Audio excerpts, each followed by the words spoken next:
Archana ma'am, I believe you can start with the session.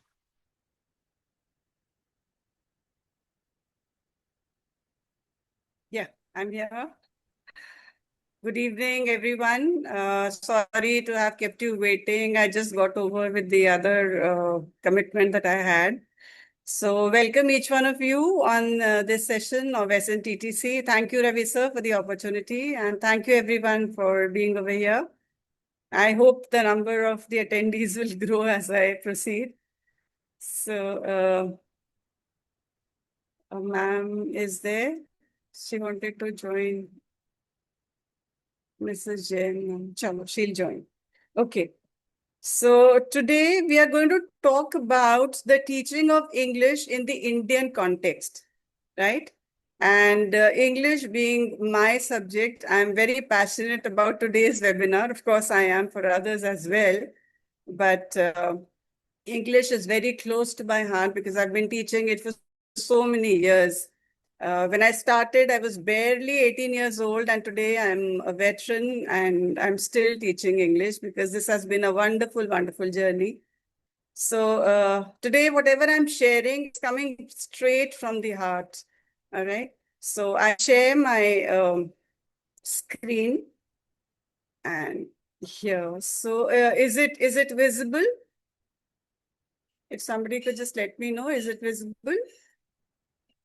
Yes, ma'am, it is visible. Thank you, my ma'am. Thank you so much. So, a very formal welcome to the SNTTC webinar today. And the topic is English language teaching in India, trends and challenges. Everything that we do in our lives is challenging. But again, before proceeding to that, I have to introduce myself to you. So here it is, your humble trainer for today. I'm Archana Mathur. I'm a freelance trainer. My qualifications, MA English B.Ed, and I've worked as a PGT English. I've been a school principal. I also qualified as a Google certified educator. I've done both level 1 and 2. I'm an AIEF Global Ambassador, a YouTuber running my own channel, Eloquent English Enterprise. Recently, I also joined IELTA, International English Language Teachers Association, as the Director of Editorial Affairs. And I'm a very, very, very passionate educator. For me, education is not just a vocation, it's a way of life. So now starting with the webinar. Yeah. Now, English language teaching in India is actually something which is very, very challenging. Why? Because of a lot of reasons, which I'm going to discuss soon as we proceed.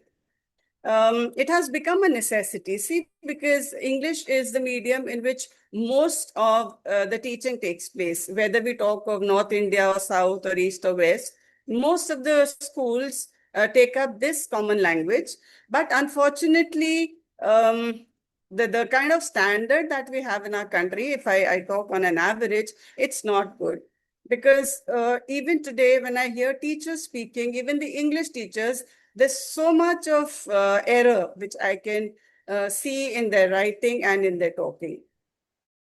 Like something very, very common, like he do this and they does this. It's the other way around. He does this and they do it. So this is just one example. There are so many. Now, this presentation outlines the current trends and challenges in this transformative process. My effort is, my endeavor is to bring English in the right perspective to my country, because a language is a very sacred thing, and if we do not speak it in the right perspective, we are actually not honoring it the way it should be. So, why is English language teaching important in the Indian education system? Firstly, it is a language of global communication.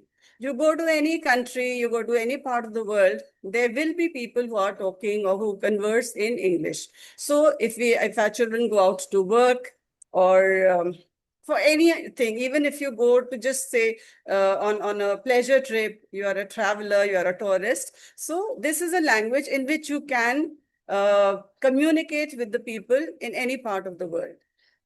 Secondly, access to information. Even today, Google has a lot of information in English, Now, of course, as the days are advancing, many more regional languages are also coming to the fore. But as, in the earlier times when Google had just appeared on the scene, most of the information that was available on Google was in the English language. So even today, wherever you go, even if you have to book your tickets, it's either Hindi or English. So access to information, even now in today's times, is mostly available to you in English.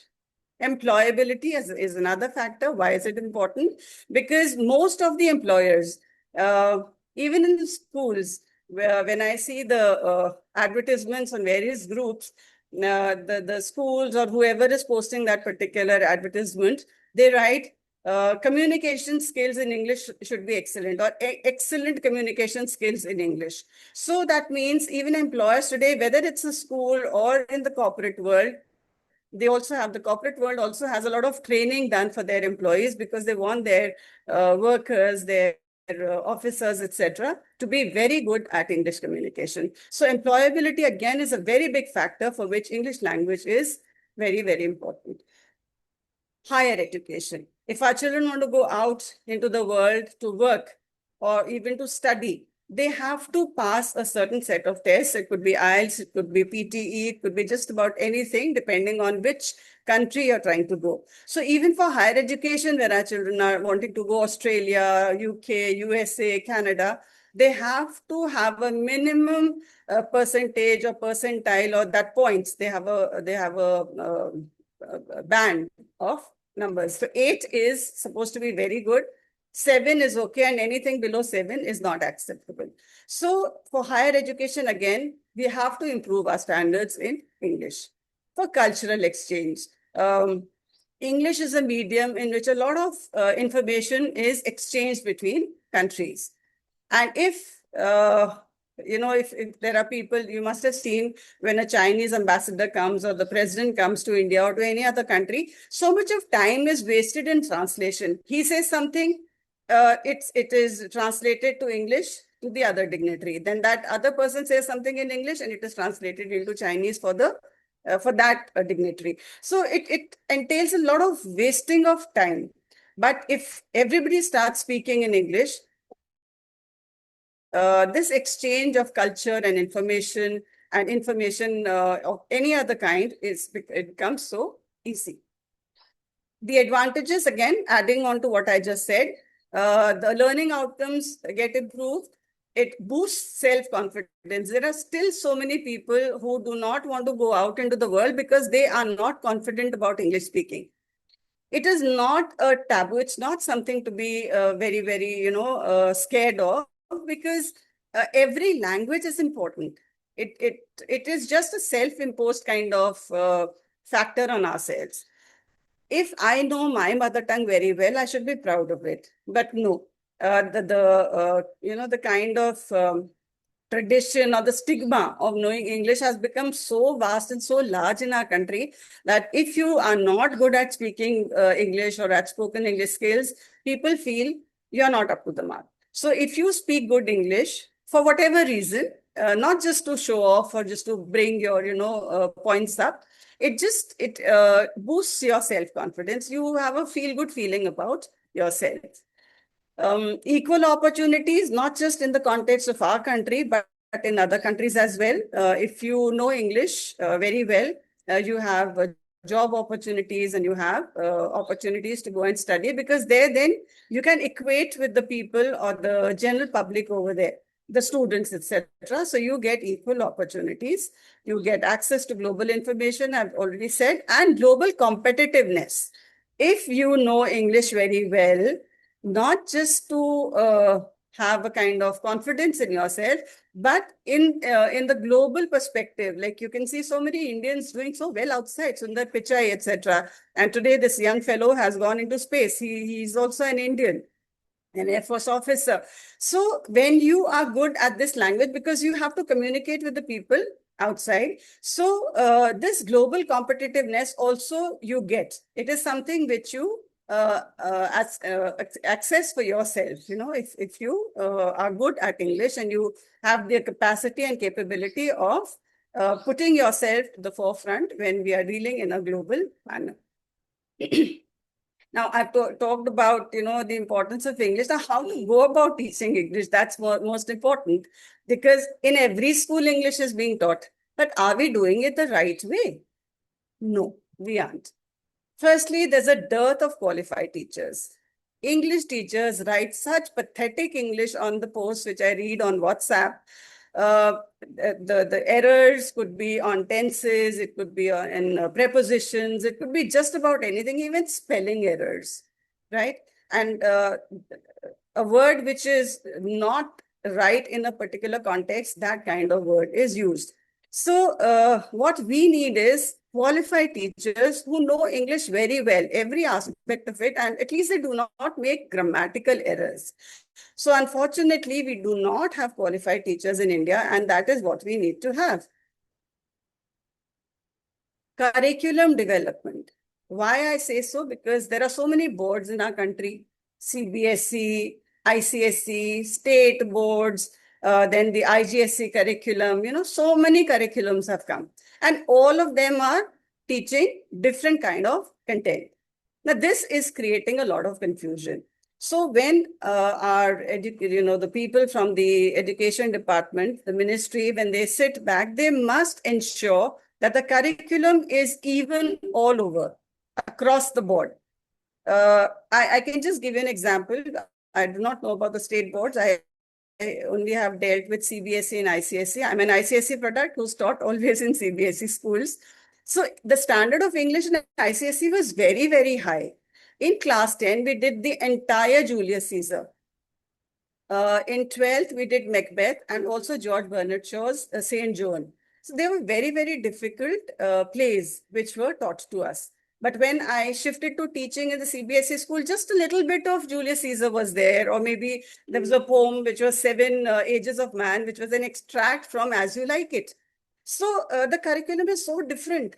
Hindi, if you take Hindi, it's very difficult in CBSE or the state boards, but it is relatively much easier when you talk of ICSE. So what I'm trying to say is that curriculum development for English in particular, in this context, should be the same. Every child, every student should be doing a similar kind of syllabus in whichever school or whichever part of India he or she could be studying in. Use of technology is very important in the teaching of English. Why? Because before we go to write or something, it's speaking and listening which is important. Now, what happens is that when teachers mispronounce a certain word, their students learn the wrong pronunciation. In fact, there was one particular principal who, she argued with me, it's not pronunciation, it is pronunciation. I told her, ma'am, no, it's not pronunciation, it's pronunciation. She would not agree. Then I had to bring a dictionary, I think Chambers dictionary or something, and then I showed it to her. You see. So this is what happens because the teachers who've been teaching, they haven't used technology. Now, you'll say, why am I talking about technology? I had just made a video a few days ago where I've told people, the students, that you record what you are speaking and listen to it with the headphones on. There you will be able to understand where you're going wrong. So this is a very simple kind of thing, but language labs are of utmost importance in the present context to teach pronunciation and the tone of your voice, how you go about speaking, your amplitude or whatever you call it in scientific terms. So all of these will only be understandable by the students when they use the right set of tools to learn. So a language lab is very important in schools, and I'll request schools to have them as early as possible, because when the children hear it right in their ear without any disturbance, they actually get to hear the right kind of pronunciation. I just spoke about language labs. And also language immersion. That is a lot of work which children should do. They should get immersed in the language. I mean, they should be told the importance of the language. Why are you doing it? And that is what we miss out on. Again, I'll give an example. There's a teacher who made a YouTube video and she posted it on one of the groups. There she's teaching tenses. Now, when I teach tenses or any other teacher, we tell the children why, what is a tense and how does it change? What is present tense? What is past? What is future? I was amazed, I should rather say I was shocked to hear she's saying that when you add ing to a verb, it becomes continuous tense. Now, what is this? If I say singing is a good hobby, is singing is it the present continuous tense? No, it's not. Okay, so just adding of ing or drinking alcohol is bad for health. So is drinking present continuous tense? That was such a wrong thing to teach. I'm sorry.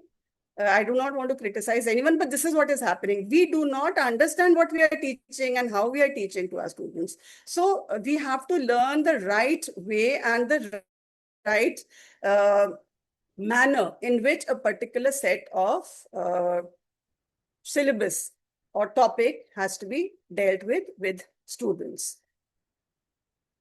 The methodologies involved, firstly, communicative language teaching. Now, language is something which you learn with a lot of interaction. How did we learn our mother tongues? For me, Tamil is very difficult. For me, Telugu is very difficult. But I'm sure Ravi sir will say Telugu is so easy because he's been hearing it right from the time he was probably born. So when we hear a language, we tend to learn that very easily. But when we try to learn it in a formal manner, it becomes difficult. So English also has to be taught in a communicative manner. The worst thing is when we try to translate something said in our mother tongue into English. So suppose I have to say, happens so usually, a very, very common thing. Like in English, if I say, in the times of need, I fall back upon my friends. If I translate it into Hindi, मैं मुसीबत के time पे अपने सहेलियों पे गिर जाती हूँ. So this translation, literal translation, is not the right way of teaching. Whether you're teaching English from Hindi, I mean, you're translating from English to Hindi or vice versa.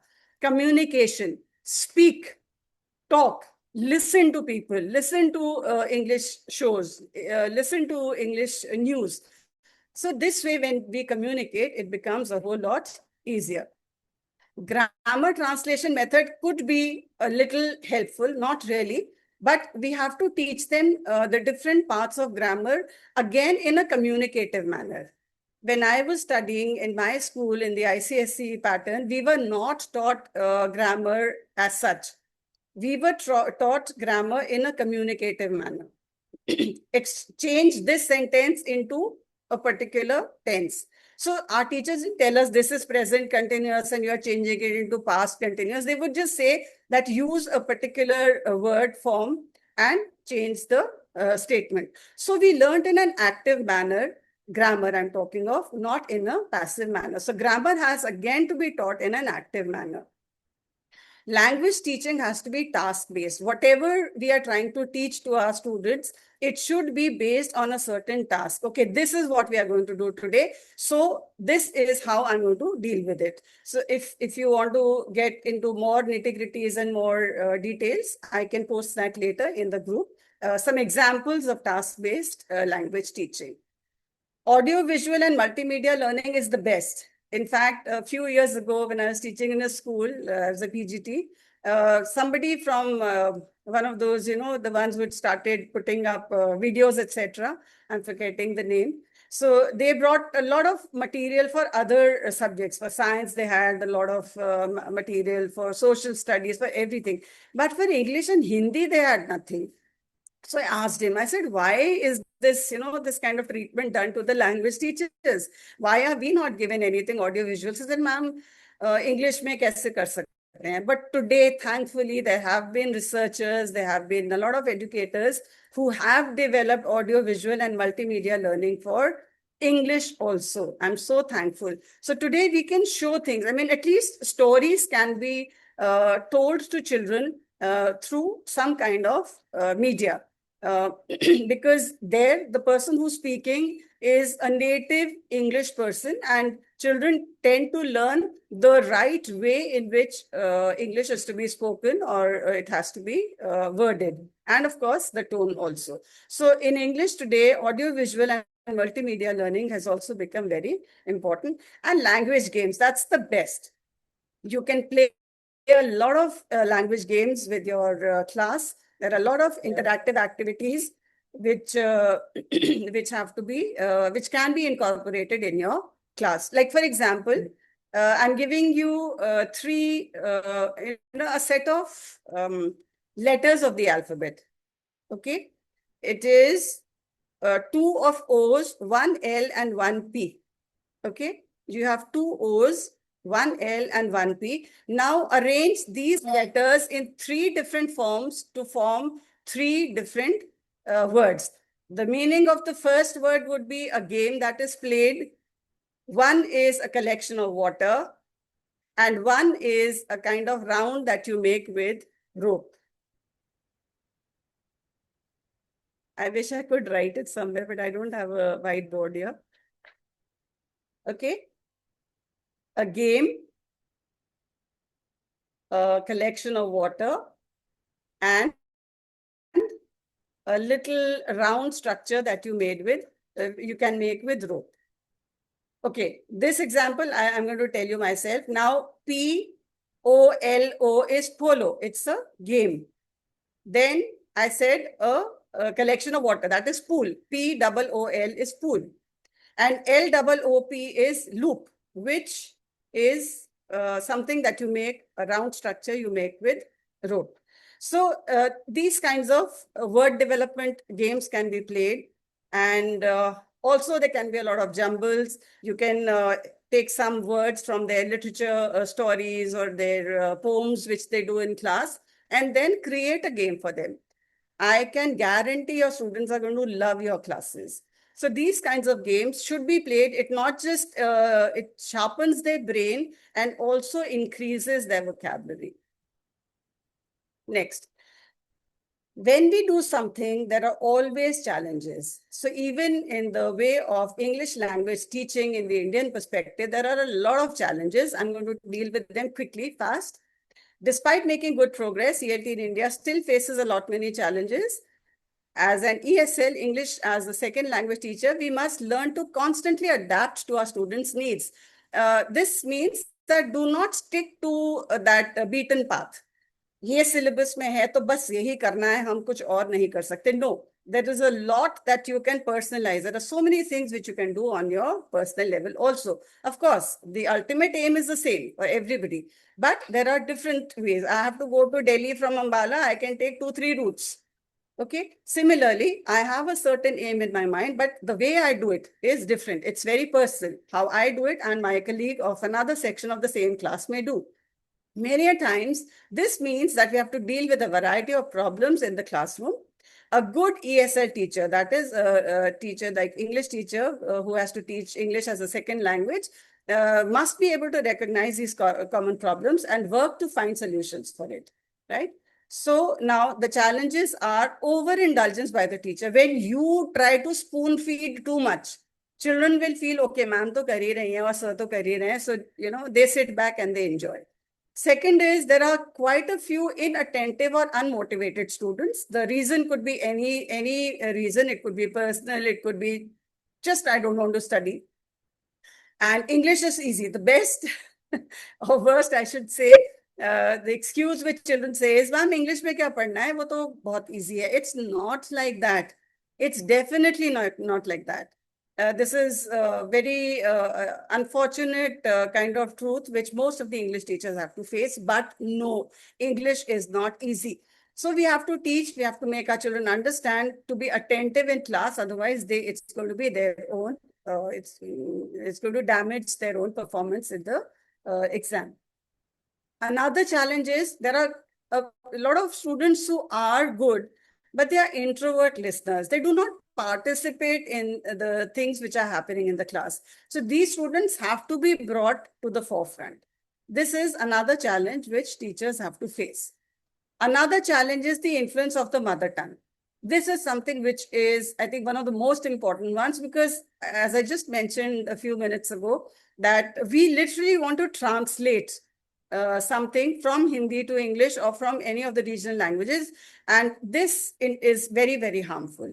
So influence of the mother tongue has to be like, we have to teach, we have to make our students aware that do not try to mix your mother tongue with English. Otherwise, it's not going to help you at all. Another challenge is fear of feedback. Children are scared.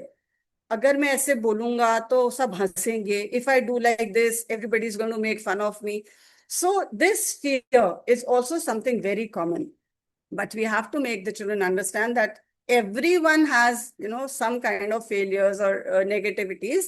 So if you cannot speak a language properly, that's not a big deal at all. With constant practice, you are going to get back into it. And the more you practice, the better you're going to be.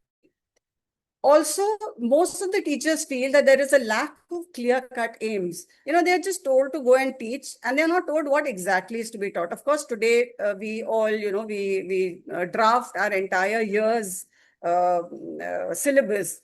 How is it going to be done? This in the first term, this in the second term. But still, we are not aware of why we have to teach a certain aspect or a part of grammar to our students. Like, for example, when you are teaching, say, models, why are you teaching that? How is it going to help students to write better sentences in the correct syntax? Okay, sentence formation. So before we start off with anything with our students, we must ensure that they know that if they are doing a certain lesson, why are they doing it? That is of utmost importance. Another difficulty which most of the teachers are facing today is overcrowded classrooms. The schools keep admitting, more and more students in a class, and teachers have to deal with that. I have myself seen classes with 60 students. Now, in a period of, say, 40 or 45 minutes, if you try to calculate the average, child does not even get 1 minute from his or her teacher. So the schools have to decide that they should not have overcrowded classrooms. 1:30 is the best ratio. I'm sure all of you are going to agree with me. Again, there's a lack of competent teachers. There are so many who have passed a certain set of exams, but they are still not good at the English language. There are a lot of postgraduates in English, but unfortunately, they're not up to the mark to teach senior classes at least. And when things go wrong at the lower level, students find it very difficult. My own children have been telling me, Mama, my teacher called that black kind of cow a buffalo. So I said, no, beta, it's not buffalo, it is buffalo. Another time, these are just 2-3 examples. Then my son also, he gave me the spelling. He said, Mama, how do you pronounce this word? Millionaire. I said, it's a millionaire. So he said, my teacher calls it a millionaire. Now, and this was in class 11. So, firstly, when we go out, now today it's become so simplified. You can, if you have confusion in any kind of pronunciation, you can go to Google and ask for the correct pronunciation. We usually call it Almira, but it's Almira. Okay, then we also have certain faulty methods of teaching, which I've already mentioned, that we do not know how to teach a particular concept. So we must learn as educators before going to the class. We must test ourselves that when we are taking up a certain topic, how are we going to deal with it in the class with a different set of people, with a different set of students. Some are slow learners, some are fast learners, and some are of the middle path. So before going to the class, it's not just going and delivering a lecture. It's a huge task that you are delivering. So first improve yourself, your methodology, and only then should a teacher go to his or her class. Another challenge is there is inadequate provision of teaching aids. In a lot of classrooms, you find that certain things are missing. Some classes even do not have a blackboard. I'm not talking of good schools, but there are certain schools where basic amenities are missing. Basic comforts are missing. There are no fans at times. The electricity goes and the school does not have a generator, so children are sitting. And when the situation is so uncomfortable, can we expect students to learn something? a fan has become such an important thing today. Forget about the ACs, and the fan is also not running. So in that kind of situation, no student will be able to understand anything. Another thing that we face, the problem is our faulty examination system. We try to deal everyone, every student with the same kind of stick.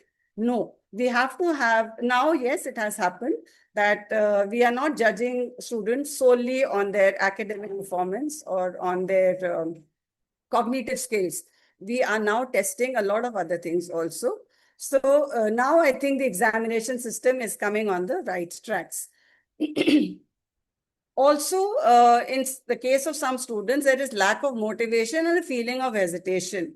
They feel that probably they are not so good and they are not being motivated. Now, it's the teacher's sacred duty to motivate each and every child. Some children will do it, but those who are not able to do, they must be motivated.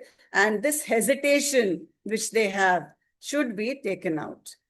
They should be told that if the others of your age can do it, you definitely can do it. Now, I'll talk about certain steps to be taken for effective implementation of English language teaching in India. Firstly, we need to establish for those students who can afford it, or maybe free of cost, we must establish certain ELT institutes across the country, and this the government should do.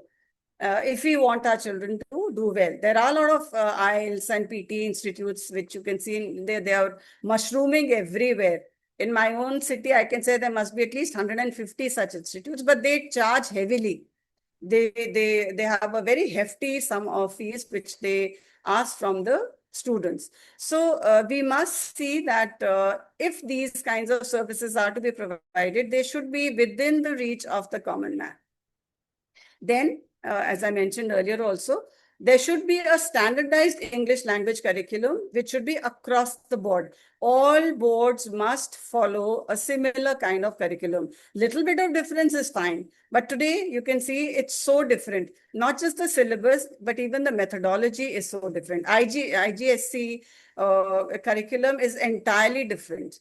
CBSE is completely different. So we need to have a standardized curriculum so that children do not feel lost. Because in the case of children whose parents get transferred from one part of the country to another, for them it becomes so difficult to cope up with the difference of syllabus. But if it's all the same, if it's similar, the students will be saved of this problem. This is a very important thing. We need training programs for English language teachers for them to be developing professionally. CBSE has made those 50 hours of CPD essential, but for English language teachers, it should be a different kind of pattern or design that should be made. I mean, we need training programs which have to be designed specially for English language teachers so that their performance can be improved.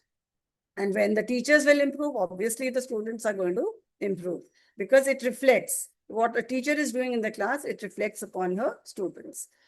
Integration of technology in English language classrooms, because I said it's important. So I will again stress on this point for schools and management committees that please integrate technology. You bring technology to your school, make language labs, do certain things, make a kind of a room which is like, where action can be done.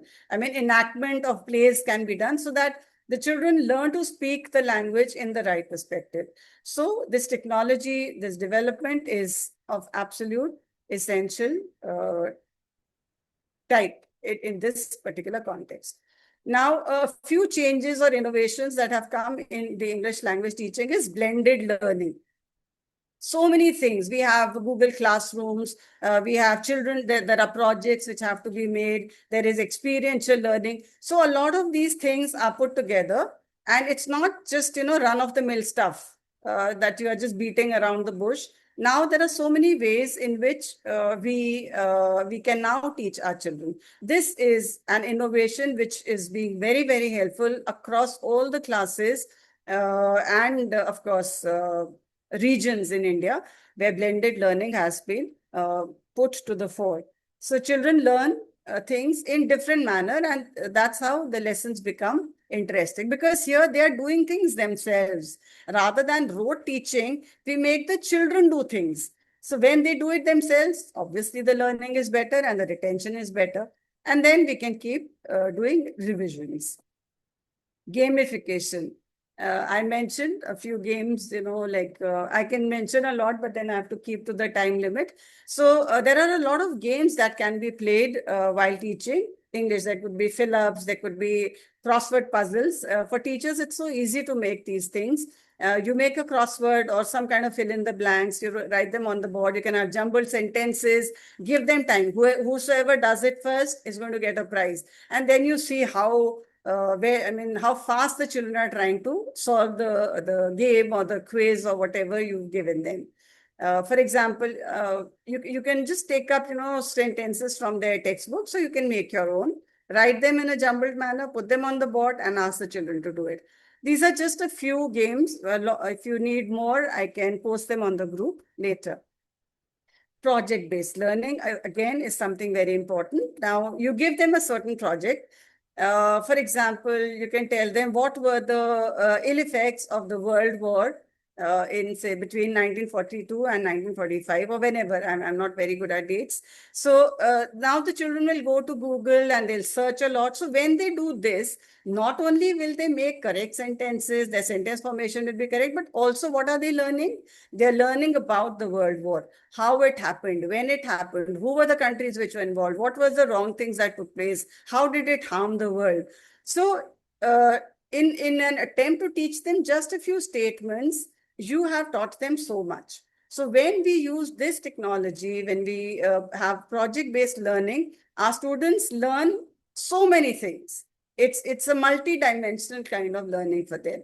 So this should be promoted as much as possible.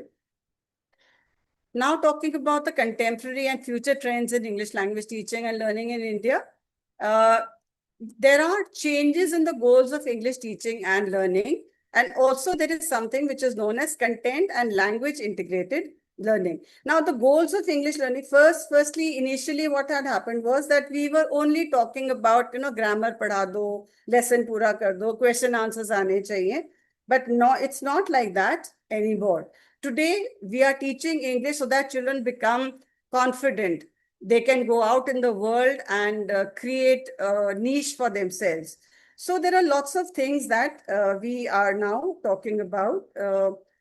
We have changed the goals of English learning and, of course, teaching in a big way. Because if we take small steps today, of course, there are going to be big changes tomorrow. So a lot of goals have been changed in teaching and learning of English. Now, content and language integrated learning, what's this?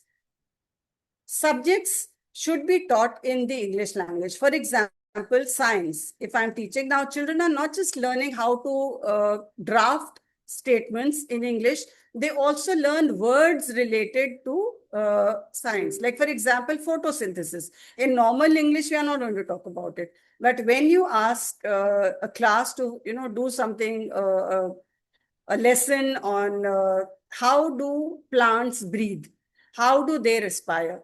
So if we give it to them as a project, they will do it themselves. But if the teacher is doing in the class, now here, the content and language are being integrated together. Children are not just learning new concepts, but they are also learning new words which are relevant to different subjects. In history, like for example, you talk about excavations. Normally you won't talk about, you won't name this particular word anyway. But in history, it's going to be there. Battles, okay?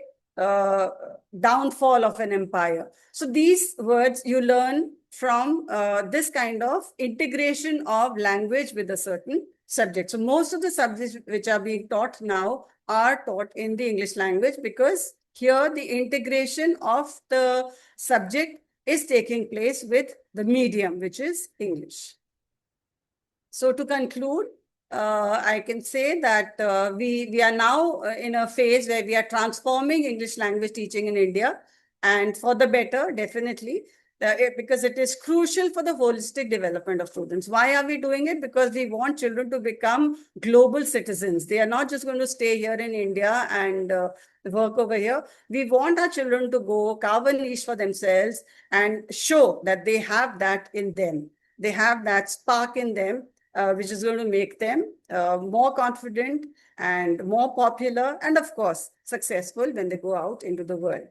So we need to embrace innovative approaches and continuous improvements to empower future generations. And for this, empowerment of teachers is most important. It is of utmost importance. And I'm glad through these webinars, we are trying to empower each other.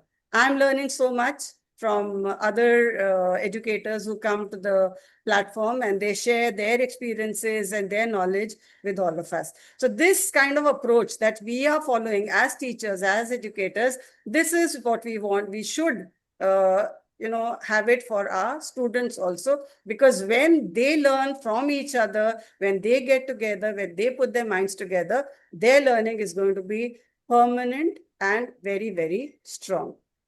So with that, I thank all of you, my wonderful audience, for listening to me so patiently.